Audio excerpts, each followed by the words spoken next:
one Supreme Court justice is standing up for states' rights in a way that few others are willing to do.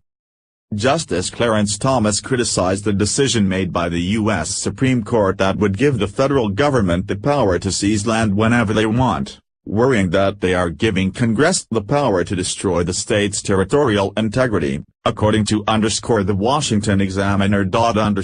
The Supreme Court on Monday rejected a case involving the Indian Commerce Clause and whether the Constitution allows Congress the ability to infringe, reduce or alter the territorial integrity of individual states without getting a state's consent first.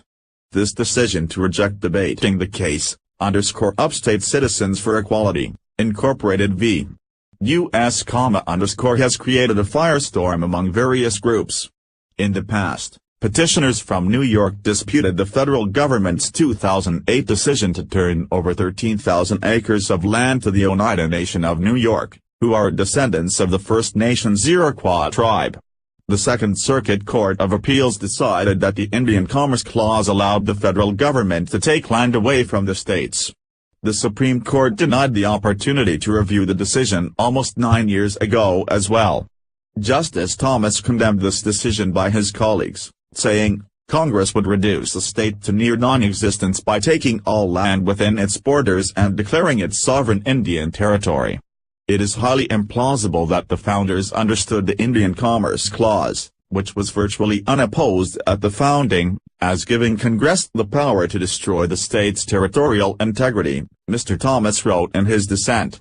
Understood this way, the Indian Commerce Clause does not appear to give Congress the power to authorize the taking of land into trust under the IRA.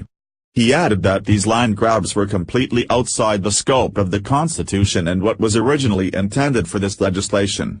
The Indian Commerce Clause, as intended by the Founding Fathers, was not meant to facilitate the stripping of a sovereign state's power and land for the purpose of providing land for Indians.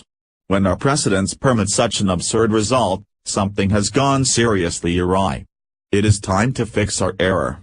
We should have granted certiorari to re-examine our Indian Commerce Clause precedents, instead of standing idly by as Congress, the executive, and the lower courts stray further and further from the Constitution, he wrote. Nor is this the first time Justice Thomas spoke in opposition to a case involving lower courts that are straying from the Constitution.